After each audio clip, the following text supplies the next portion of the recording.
around town pretty late. I spent the week thinking about her next day. It was easier then, so much easier then.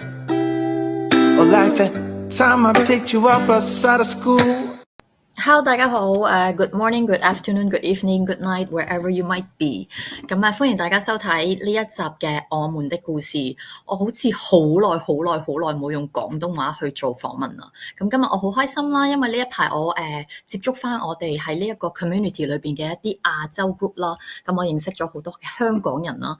咁今日我好開心請到一個美國嘅香港人，佢好早啊而家，但佢起身同我做呢個訪問啦。咁我介紹下我自己先啦，我係 Serena， 我係以前香港前 Cookies 成員嘅 Serena， 咁之後我就結咗婚啦，但係之後就過咗嚟加拿大啦，生咗 BB 之後，有啲事發生咗，上年我就成為咗一個單親嘅媽媽，我而家係2個女嘅媽媽，同埋做緊呢個 online business， 呢個 online business 係我唯一嘅工作。咁我請 Elsa 出嚟先啦。Hello， 大家好 ，Serena 嘅觀眾朋友大家好，咁我係 Elsa， 香港人係嘛？係啊，咁我同 Serena 一樣香港人，咁但係咧我就住喺美國三藩市嘅，咁我嚟咗美國都12年啦已經，咁咧我係有2個小朋友嘅，咁哥哥就差唔多6歲，咁妹妹咧就啱啱15個月，咁啊2個都好細個嘅，咁係啦，咁我而家就一個全職媽咪啦，今日全職係負責照顧呢2位老闆嘅。咁我2年前咧就同我先生一齊加入咗呢個網絡事業啦，咁所以而家都係一個網絡事業嘅導師嚟嘅。係，你好快我都未擺你就已經講晒啦，係咩？咁非常之好好。我想請問 Elsa， 你2年前做呢個 online business 之前，同你先生係你同先生一齊做㗎？原來係啊，係佢踢埋我一齊入嚟做㗎。係佢開始發掘到呢個 online business。係啊。OK， 咁即係代表應該佢唔係一個好 skeptical 嘅人，定係因為？其實因為當初點解會加入呢個網絡事業咧，就係佢啦，因為佢本身個 background 咧，介紹翻我老公先嚇。咁我老公本身個 background 咧，佢係一個engineer 啦，咁一個電腦人啦嚇。咁跟住之後咧，佢亦都有自己一個經營咗9年嘅電商生意咁樣。咁當初係點解會發現呢個 online business？ 就係佢嗰一段時間咧，其實咁啱係疫情開始咗一段時間啦，咁佢就發現咗咧，其實喺網絡上面賺錢咧，嗰個潛力同個機會係好大嘅。咁所以咧，因為佢嗰個電商生意其實就係啱啱係疫情爆發之後咧，係嘣一聲就真係好勁啊！嗰個生意額，咁佢就一路都喺網上就揾有啲乜嘢方法係可以再係喺網上度揾錢嘅咧？因為其實做電商，即係啲人會覺得，好多人都會覺得係咪即係揾好多錢啊？係咪即係都係喺用網絡做生意㗎啦？咁即係都唔使咁辛苦去返工啦。咁樣其實都唔係，佢投入嘅時間都係極多嘅。即係其實佢2份工，其實電商都係佢另一份工作啦。所以變咗佢2份工作佔用咗佢嘅時間咧，其實係好多 weekend 啊、放假，其實佢都會走去做嘢，係冇時間陪我同埋小朋友咁樣咯。咁當時嘅嗰個諗法就係點樣可以用網上即係呢一個平台啦，呢個地方啦，去發掘多一個揾錢嘅方法啦，咁係變咗係可以減少翻佢即係做工作嗰個時間，去翻嚟家庭更加多。即係當初嗰個諗法係咁樣嘅。因為你哋嘅小朋友當時都好細啦，應該係嘛？係啊，嗰陣哥哥應該係3歲左右咯，3歲幾左右咯，係啊。係咁Elsa，你可唔可以？因為我自己就知道你有少少嘅 background 啦，咁但係我哋嘅觀眾唔知噶嘛。你做呢個網絡事業之前係咪一個全職媽媽，好似而家咁，定話你接觸過其他嘢咧都？喺加入呢個網絡事業之前咧，其實我一路都做全職媽咪嘅。我有個仔差唔多6歲，咁我做咗6年嘅全職媽咪啦。咁咁我做全職媽咪之前咧，其實我就同大部分人有啲唔一樣。咁大部分嘅人可能有工作啊，或者係有其他嘅事業啊，咁我就冇嘅。咁咧我就係由一個全職學生就變咗做一個全職媽咪。咁所以咧就變咗我喺即係工作方面咧，我係冇經驗嘅。係啦。咁你喺香港過咗加拿大幾耐話？唔係過咗美國幾耐話？過咗嚟12年啦。我當初嚟嘅時候就係嚟讀書咁樣咯。係啊，咁之後就完成咗學業之後，之前啦，啱啱準備完成佢之前咧，就我已經有 BB 啦咁樣。跟住同屋企人商量過之後咧，都覺得不如都選擇家庭啦，即係開始新嘅生活啦咁樣，咁所以就變咗係咯，即係大部分嘅人咧，即係讀完書都會去返工啦，去揾工，去即係建立自己嘅事業啦咁啊，咁我就係冇咗呢一個，即係呢個部分對我嚟講就係空白嘅。係，咁又唔可以咁講嘅，因為我哋每個人都有自己嘅故事啊。你只不過係一個好幸福嘅一個溫室裏長大嘅小花朵，係非常之好嘅事嚟嘅。咁所以你就加入咗呢一個網絡事業啦。係啦，呢個就係我第一份工作啦。咁你可唔可以除咗因為你嘅先生嘅原因，你知啦，你先生做你未必一定想做噶嘛，因為你都有你自己嘅家庭，你自己有小朋友照顧。我都曾經係一個全職媽媽啦，咁我好明白。小朋友係好需要我哋嘅，即係雖然有陣時我哋會好攰，但係尤其是做開全職媽媽嘅小朋友咧，你係特別緊張噶嘛，即係你特別緊張小朋友嘅嘢，咁你就好多時就放唔開嘅。咁突然間要你加入呢個 online business， 譬如你個 why 係咩咧？你係咪想走出嚟唞下，定話即係你係即係幫助屋企嘅經濟啊，或者係點咧？其實你講得好啱，其實做媽咪咧，其實嗰個責任心係好大嘅，咁你就會覺得啊，全天候要照顧個小朋友啊，咁但係即係我覺得點講咧，心態上有轉變嘅，即係當我啱啱做媽咪嘅時候，梗係想哇乜嘢都落手落腳去照顧小朋友啊，咁但係時間耐咗咧，你會覺得我日日都係做緊呢啲嘢喎，即係好灰機嘅，就日日都喺度即係照顧小朋友啊、執屋啊、煮飯啊，即係帶佢去公園啊，咁你日復一日，即係每一日365日都係咁樣嘅時候咧，其實你嘅生活係好悶嘅。咁當時其實去到某一個位咧，我老公都知道，即係我係覺得啊好攰啊，即係嗰種感覺係啊好攰，好唔想即係唔想成日日都做同一重複一樣嘅嘢。我係咪淨係可以咁咧？咁樣係啦，就我冇得改變嘅啦。我想出去返工，但係咁個小朋友點算啊？即係好多呢啲即係彈出彈入嘅嗰啲位咁樣啦。即係我老公都知道嘅。咁直到佢咧發現咗呢個網絡事業之後咧，咁其實佢第一個諗到人就係好啱你做啊呢個嘢。係啊，因為真係好啱媽咪做啊咁樣啦。咁跟住其實我係開心嘅，當時候覺得終於有一樣嘢唔係湊小朋友嘅啦，我嘅生活中係可以有第二樣嘢係可以做嘅嘛，都好開心嘅。咁但係啱啱入到嚟嘅時候咧，即係我哋嗰啲事業導師或者教練其實都會去問你究竟你心入邊嗰個 why， 你點解要想做呢個事業咧？因為你知道自己嗰個 why 嘅時候咧，呢個就係你堅持落去嗰個理由啦。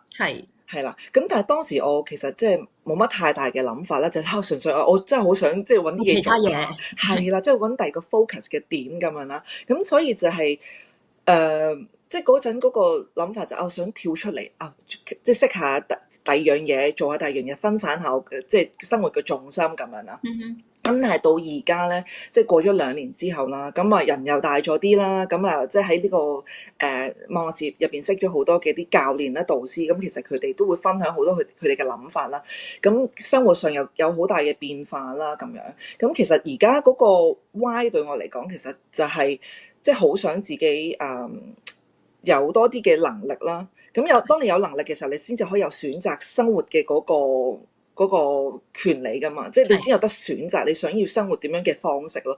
所以就係而家對我嚟講就係係咯，希望可以有自己有多啲嘅能力啦，然後可以即係多啲時間去陪翻屋企人咯。因為其實我係啦，同我老公係得我哋兩個係喺美國嘅啫。咁我哋嘅屋企人咧都係喺即係香港啦。咁我先生係佢喺馬來西亞啦。咁所以佢屋企人喺馬來西亞啦。咁所以就係我哋都好多年冇翻去啦，即係疫情之前，我係2018年翻香港，我到而家都未翻過香港。係啊，我係2020好啲，2020係啊，跟住就好多年冇翻香港啦。咁中間都係我即係爸爸媽媽會過嚟探下啲孫仔孫女啊，咁樣探下我哋啊。咁但係我媽咪即係最近佢又病咗啦，咁都係一個幾嚴重嘅病啦。咁所以就希望咧自己可以即係有能力快啲可以即係翻到香港陪下屋企人啦，咁亦都係即係屋企有啲長輩亦都係可以即係陪翻佢哋多啲啦，咁樣呢個就係我而家目前最大嗰個 why 咁樣咯。係，同埋我覺得做得耐咗咧，你就會發覺，尤其是我哋有個咁好嘅 training 啦，裏邊唔單止係教我哋好 technical 上面點用電腦嘅嘢啦，好多時係會令到我哋會遇到一啲學你話齋好好嘅導師啊，好好嘅人同我哋傾偈，好似開發咗我哋有啲位就係原來全職媽媽都可以係有能力去有個 purpose 去做人啊，即係唔係淨係話要喺屋企，之後越嚟越冇信心，越嚟越灰，又變黃面婆咁樣咧，即係個感覺俾人就係咁樣。但係呢個 online business 好似帶起咗好多女人啊，尤其是啦，因為通常都係女人做照顧小朋友嗰 part 啦，即係我知道都有啲爸爸都係咁做，咁但係帶起咗女人呢種嗰團火啊，即係去揾翻自己，之後再去貢獻翻俾我哋身邊嘅人咁樣咯，係啦。咁我想問 Elsa，呢個 online business 帶俾你同你先生暫時最大嘅改變係咩啊？最大嘅改變啊，生活上，首先我就係會講係首先就識咗好多朋友先啦，好似 Serena 咁啦。即係如果我哋唔係因為呢個網絡事業，其實係喺個平衡時空係唔會有交際嘅，係咁樣啦。咁第二樣嘢咧就係我會見到自己係即係願意接受好多挑戰啦。即係入到嚟其實係經營呢個網絡事業咧，其實你會遇到好多唔同嘅挑戰啦。即係你好多新嘅嘢未接觸過嘛，咁你要去嘗試嘅時候咧，就會即係你要俾啲勇氣去試啦。譬如好似即係高 live 訪問咁樣咧，其實我係超級緊張講嘢嘅一個人嚟嘅，即係係咩？我開頭咧做高 live 嘅時候咧，哇，梗係心跳200啦，即係好驚自己會講錯嘢啊，或者會懷疑自己其實我講嘅嘢有冇分享價值咧？大家會唔會想聽咧？即係會好多呢啲心理嘅掙扎位咧，但係當然做下就覺得豁出去啦，就係咁樣啦。咁就即係經過即係你不斷咁去練習嘅時候咧，即係我會當每一次都係一個練習嘅機會啦。即係當佢練習嘅時候，咁其實自己就會變得更加好咯。係即係啦咁樣咯。咁另外就係我會喺呢個網絡事業入邊咧，因為頭先講到啦，就係會不斷探索自己啦，突破自己啦。咁其實喺呢個過程入邊咧，我會感受到自己嘅嗰種自我肯定同埋價值嗰個位喺度嘅。即係我覺得其實我都可以做得到嘅，即係唔係其他人覺得全職媽咪就係喺屋企湊小朋友啦，即係就係煮飯啊、執屋啊呢啲，即係全職媽咪會做嘅嘢。其實我都係可以即係學到啲新嘅嘢，然後係可以用到出嚟嘅喎。咁所以覺得自己都幾叻喎咁樣啦，即係啲自己嘅自嗨嘅位咁樣啦。其實我覺得咧，可以做到一個全職媽媽嘅人，先係最大、最有力量嘅人咯。因為講真，如果佢哋覺得冇嘢做，或者佢哋係冇嘢做，或者好無聊嘅咧，其實嗰啲係好膚淺。因為講真係好多嘢做咯，即係唔單止係 occupy 你隻手啦。你嘅時間啦，你仲 occupy 你個 mind 㗎，你係24小時喺度為咗個屋企奉獻緊咯。咁同埋我唔知，即係我哋如果呢個訪問喺香港睇㗎啦，咁大家都會知道，修身齊家治國先至可以平到個天下，係啦。冇錯。咁你修身就自己啦，咁但係如果個家，for example，如果正常嘅嗰啲 couple 都係老公出去揾錢嘅，邊個理咧？如果冇人理嘅話，你又點會有個家咧？係咪先？即係你已經唔係同媽媽住噶啦嘛，你已經係同老婆有小朋友噶啦嘛。咁我覺得個家其實如果可以管理得好、處理得好嘅時候，嗰個女人即係譬如好似你咁，係先係最 powerful。咁所以我哋唔應該再用一個角度就係，全職媽媽冇嘢做㗎。呢個只不過係社會，即係當然我都之前都講過喺我個訪問，因為一個全職媽媽出到去12年，譬如好似我咁樣，再揾一個朝9晚5嘅工作，我攞個 CV 上面去寫嘅時候，我諗係好多人都唔會理我嘅。人哋會揀一啲啱啱畢業啊，就算係後生好多啊，即係好多嘢咯，去選擇呢樣嘢。咁我覺得呢個 online business 俾到我哋嘅就係，我哋唔需要俾呢啲框所謂嘅限制性信念去框住我哋自己。係咁再冇得睇到嘅就係，我冇希望噶啦，我就係咁黃面婆一世噶。No， 原來我哋係有希望嘅，我哋係可以做得更加多，甚至有好多唔係好似我哋咁全職媽媽啦。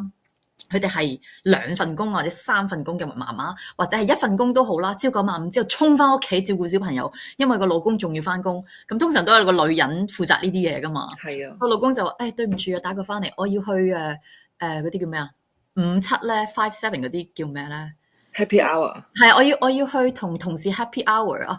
你又去玩啊？唔係，我有嘢傾噶，一句你就已經要留喺屋企照顧啲小朋友噶啦。係咪？點解我唔去 Happy hour 你去咧？即係冇得揀，好多時都係咁樣去判咗嘅。咁喺呢個時候，當個女人想揾翻啲更加多嘅自我價值嘅時候，除咗照顧小朋友，我覺得呢個網絡事業可以俾到我哋去利用一啲我哋好瑣碎嘅時間去做呢樣嘢咯。咁我哋睇 Elsa 就知啦，佢真係好忙，佢真係有2個小朋友。可能佢而家做呢個 interview，點解要晨咁早咧？晨咁早就係因為佢知道一陣間佢就已經冇咁嘅時間去做噶啦。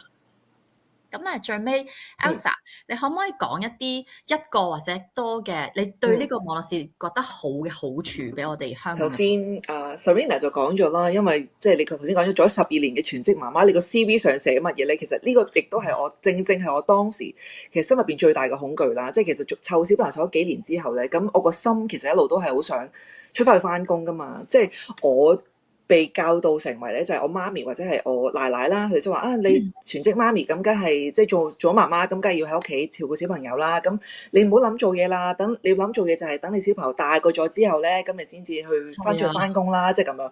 咁但係大個咗之後，等佢哋可以稍為獨立少少，照顧到自己就都10幾歲，即係10幾歲啦，係咪？咁我話喂，嗰咁多年之後出到去，咁我嗰個競爭力又冇啦，加上我之前又冇工作經驗啦，即係我自己學歷又個 background 又唔係特別勁啦，咁其實出到去嗰個競爭力係冇噶啦。其實過咁多年之後，你嗰個諗到當時即係將來要出去翻去揾工嘅嗰種恐懼，其實係好驚嘅咯。係咁樣，係啊，咁亦都係即係我當時我老公即係見到我即係呢啲心理掙扎嘅位啦，咁所以佢就嗌我入嚟做呢個網絡事業啦。咁其中呢個網絡事業，我覺得對我嚟講最大最好嘅優點係咪咧？就係佢唔需要經驗啦。咁點樣唔需要經驗法咧？其實就係因為我喺我哋呢個經營呢個網絡事業入邊嘅人啦，即係無論係教練啊或者係導師，其實佢哋都係嚟自唔同嘅背景啦，就有好似我哋咁樣係全職媽咪啦，冇乜工作經驗噶啦，又或者係有律師啦，有係做護士噶啦，或者係其他專業人士亦都有嘅，即係喺唔同嘅工作階層嘅人咧，都會係喺我哋呢個網絡事業入邊見到啦，所以就變成你會見到係其實大家嗰個起步點係一樣嘅，入嚟呢個網絡事業，所以就係嗰個要求你去開始呢個網絡事業嗰個經驗其實係冇嘅咯，即係因為大家入到嚟嘅時候呢樣嘢係新嘅，即係對大家嚟講都係新嘅。無論你係有乜嘢經驗啊，或者係你有咩學歷都好啦，你都係需要由零開始去學習咯。咁所以我覺得呢一樣嘢其實對我嚟講係一個好大嘅鼓舞嚟嘅，即係咦我唔係即係啲乜嘢特別叻嘅人啊，或者我冇工作經驗，我都可以做得到喎。咁因為係佢哋背後咧係有一個超級勁嘅一個 training system 咯，嗰個全方位嘅學習資源係真係。係前所未見咁犀利嘅，我覺得。唔係好在就係佢一步一步教你啊嘛。係啊，佢係即係由點樣去建立你個 Facebook page 啦，點樣去整你個 profile picture 啦，即係好簡單嘅呢啲小技巧，佢都會包含喺呢個 training 入邊啦。因為我老公佢頭先講過啦，佢做電商噶嘛，咁佢開始經營電商嘅時候咧，其實佢係有買好多嗰啲課程嘅，即係嗰啲課程你買下你都幾百蚊啊，幾千蚊咁樣去，係咁樣，即係你學完之後咧，仲要你有啲新嘅 update 咧，你又要再買啲課程啦，咁樣，即係無止境咁樣去買嗰啲課程去學去上堂咯。咁但係呢個我哋嘅 training system 就係冇㗎，係佢不停咁 update，你就不停咁樣學，係唔需要再額外俾學費啦。咁其實即係對所有嘅即係我哋嘅網絡事業經營者係一個好友好嘅一個即係福利嚟嘅啦。我會咁係好好嘅 benefit 啫。因為其實網絡嘅嘢即係日新月異啦，即係今個月你學到嘅新嘅知識同你下一個月再新出嚟嘅嘢，其實已經唔一樣啦。我哋真係要 keep 住 update 自己，與時並進咧，其實先至可以喺呢個網絡事業入邊發展得更加好咯，更加全面咯。我覺得好多行業都開始用呢個網絡嘅力量咯，去幫佢哋自己 promote 啦。譬如好多經紀咧，就算做經紀嘅，唔係個個咁做，佢都開始用 AI 啊，整一啲 video 去即係 visit 間屋俾人睇啊。其實效果真係好好，因為網上面嘅力量即係。當我哋有啲負面嘅，譬如負面嘅嘢發生嘅時候，我哋都知道網上面嘅力量係好大㗎啦。同樣地，其實 positive 嘅時候，佢嘅力量係一樣咁大咯。咁所以我覺得呢一個係好好嘅機會。咁加上頭先 Elsa 講嘅嘢啦，我哋嘅嗰個時間自由係真係唔係講笑咯，係真係自由到咧，你可以自己去掌握你嘅時間。因為而家即係我哋成日都講，我哋就係自己嘅所謂嘅老闆，你唔需要去請假，你唔需要去咁，當然你要有交代同人講聲。譬如我今日嚟唔到呢個 interview，我要同 Elsa 講聲，呢個係做人嘅交代啦。但係唔使去請假，唔使去為咗啲乜嘢去選擇。哎呀，我去接個女好定我要翻工咧？我見個客咧死落幾百萬嘅，即係你唔需要再去諗呢啲問題啊。咁我覺得呢樣嘢係好好。同埋去到邊都可以做嘢啦，有 WiFi 就得啦。你去旅行都可以啦。即係只要你有 WiFi 有 Internet 嘅，呢個 business 都會幫你繼續去 run 啦喺個 background，因為佢嗰個系統係自動化㗎啦喺後邊。咁仲有就係for有小朋友嘅家長們，我覺得最好嘅就係嗰個 legacy 嗰個遺產式嘅咯，呢個係一個遺產式嘅 business， 就好似正等於你有一個真正嘅 business 咁。譬如我而家開咗個 spa， 我做得好好嘅，當我有一日想退休唔做嘅時候，我呢個 spa 唔使執笠嘅，我可以將佢交俾改名俾我個女就得咯。即係呢一個 business 同等係一樣咯。咁而且係唔會好似股票咁跌翻落去嘅，係永遠 stable 喺度。只要你付出努力，佢就不斷咁升咯。所以就好似我哋喺度 build up 緊一個王國咁樣咯，俾我哋自己。唔係，我真係咁睇嘅，因為 depends 你點去付出一個努力，咁你更加好。因為我覺得你同你先生一齊做㗎，你哋直情係可以將呢個當係一個以後嘅生活之後，以後嘅遺產交俾你哋兩個小朋友，因為小朋友仲細啊嘛。咁啊，起碼有一個保障嘅時候，就好似幫佢哋買多一份保險啦，已經。冇錯。因為我哋都擔心，即係譬如我哋有小朋友都會擔心，第時佢會成唔成功咧？佢讀唔讀到書咧？佢翻唔翻到群好工？有冇錢咧？有冇嘢食咧？即係你都會擔心。媽媽就係成日都好擔心。係啦，媽媽就成日都有呢啲問題嘅，爸爸媽媽。咁當我哋有呢個咁穩陣嘅嘢喺度嘅時候，可以俾佢哋，我哋就會覺得，即係我自己會覺得，我就會好似，我已經交多咗一樣功課咯，即係我又負多咗一個責任，我就會更加安心咯，對我自己。所以我覺得係呢個 business 真係要，就算你未必覺得而家好適合你，即係你好擔心，或者你覺得真係自己好冇時間，但係我覺得睇一睇真係不無妨咯。因為你睇一睇就好似你嘥個時間睇一個 Netflix 嘅劇集咁樣。係啊，就睇一出戲咯，睇一出戲咯，你嘅時間去了解呢個事業。但係呢個 business 呢個機會係睇一睇就可能 click 到你，去俾自己發掘咗一啲新嘢，而且呢樣嘢係對你自己有幫助，好似投資你自己咁。但係你睇完一出戲，我睇皆大歡喜係啊，哈笑完情緒價值好好，咁之後得到嘅係咩咧？即係我覺得有陣時係點樣投資你自己？投資自己係包括投資你自己嘅時間啊，你同啲咩人一齊啊？你好唔開心，你出去巴度飲酒，揾啲朋友飲完，大家勸你醉晒翻屋企，身體又唔好，又唔夠瞓，咁係耐唔中我哋需要發泄時間，但係我哋如果可以利用呢啲時間，因為成日好多香港人都會覺得我冇時間啊，但係點解蘭桂坊成日都咁滿嘅咧？咁樣係咪？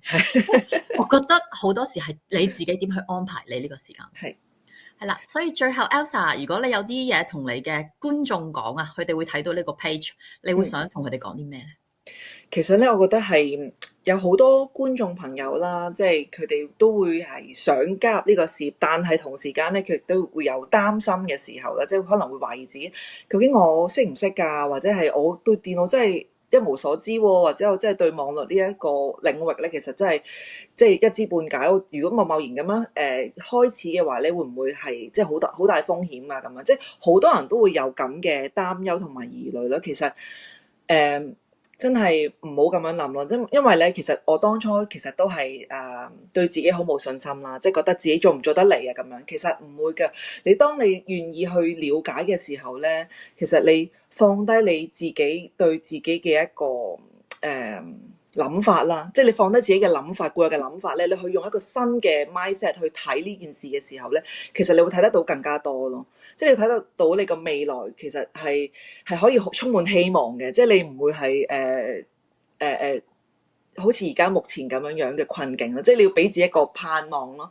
係啊，咁我係咯，但係我會同好多觀眾朋友都係咁講，即係唔好用自己本身有嘅諗法去諗呢個事業係點樣樣啦。即係你要自己入嚟睇過之後咧，你先知道啱唔啱你自己咁樣嘅。我有個括號要講，因為咧呢個page 我係諗住喺香港播多啲啦，因為講廣東話俾香港嘅朋友聽啦。其實有好多即係香港咪個個都有工人嘅，差唔多，即係好多人都有工人啦。姐姐，你知唔知好多工人姐姐都係喺我哋呢個 online business 裏邊㗎？我初初見到嘅時候，我好 surprise，因為我會覺得點解一個工人姐姐係好忙㗎？佢哋真係好忙嘅，但係佢哋都會抽佢哋個時間出嚟，可以做到呢個 online business。個原因，而且有一啲做咗咧，我知道佢哋係炒咗佢哋個老細噶啦。咁犀利！因為我唔知啦，菲律賓我唔知你知唔知，好多佢哋係好心㗎，即係佢哋係唔單止幫自己，佢哋會成日 send 錢翻屋企啊，俾阿爸阿媽，俾佢哋成個 cousin 啊嗰啲，佢哋都會做㗎喎。即係我自己就未做到呢一點啦，但係佢哋真係會咁成 send 錢翻去幫佢哋嘅國家，譬如菲律賓好窮㗎嘛，咁就起學校啊咁樣咯。佢哋直情可以做到呢一點，咁你可想像而知呢個事業係點可以用話我冇時間我就開始唔到呢？其實真係你有幾需要，你有幾想得到一個額外收入，你有幾大嘅夢想，你有幾想去幫到你身邊想幫嘅人咯。因為佢好多我真係見到，我哋成日都 sell 呢一點啦，就係佢係可以用你嘅額外時間噶嘛。咁我都覺得我自己好忙，但我真係想像唔到一個工人姐姐。譬如可以幫一個人屋企又煮飯又洗衫又照顧兩個小朋友，照顧整晒啲嘢，仲要照顧帶佢兩隻狗出去行嘅 for example， 即狗都係佢負責埋，佢都可以開始到呢個 online business。而今時今日佢可能已經做到好好，佢已經炒咗佢個老闆啦。我係好感動嘅，因為佢仲要係攞啲錢去做好事咧。咁啊，佢個 purpose 就肯定好強咯。咁所以我覺得香港好多嘅朋友就係可能我哋喺好繁忙嘅生活裏邊，我哋成日都會覺得自己好繁忙啦，已經好大壓力啦。咁但係可能每一個人，我諗心裏邊都會有自己一個夢想嘅。有啲人嘅夢想係我唔想再翻工啦。有啲人夢想就我想去旅行啦。有啲就我想揾多啲錢俾我啲小朋友，俾我屋企，或者我多啲時間陪我屋企人。其實我哋唔好話香唔香港，其實全世界我諗嘅人都係咁樣噶啦。咁所以呢個 online business 係一個好好嘅機會，俾大家去睇下究竟呢樣嘢係適唔適合你，同埋其實係幾容易咯，真係好容易咁去開始，只要你願意學習。當然唔係話你入咗嚟就一定成功㗎啦，咁樣咯，唔係咯，你要付出你自己，都要付出好多嘅努力啦，同埋時間啦。即係好似 Elsa 咁，可能要早啲起身啊，有陣時。係，我都係即係朝頭早起身或者係夜啲瞓咁樣咯。其實係頭先 Serena 講得好啱嘅，即係大家都好有成日都會話我冇時間喎，但係你有時間踎廁所碌電話，咁呢啲咪就係你嘅時間咯。呢啲咪就係你好嘅呢個習慣。即係你將你自己每一晚可以碌電話嘅時間，你愛嚟做啲有意義嘅嘢，或者係嚟投資自己去學習嘅話，其實你已經係建立緊自己一個事業嘅咯。係你唔知道啫嘛。咁即係如果你可以善用翻呢啲每一日可能1個鐘2個鐘，即係唔係好多嘅時間，但係你可以即係好好地運用嘅話咧，其實都係一個。即係累積落嚟咧，你即係1年過後咧，其實就係一個好大嘅成果啦。係，冇錯。係啊，所以如果有興趣想知道更加多嘅朋友 ，Elsa 個 website 睇到啦，睇到佢老公個名係 Kelvin。係啊，咁我個 website 喺嗰度啦。咁你 click 入嚟我哋個 website，你就會有個地方擺你個名同埋一個用到嘅 email， 即係我哋可以 send 到 email 俾你嘅 email。咁你填咗去呢個步驟係免費嘅。咁之後你入到嚟咧，我哋就會收到我哋嘅 email 啦。咁之後我哋就可以答你更加多你哋想知道嘅問題㗎啦。所以 thank you Elsa， 多謝 Serena 今日嘅邀請。Thank you， 我好開心啊，終於同你傾偈好開心，我都係。Thank you， 咁have a good day 啦，因為你個 day 係啱啱開始啫。係啊， Thank you， have a good weekend 啦，好啦，拜拜。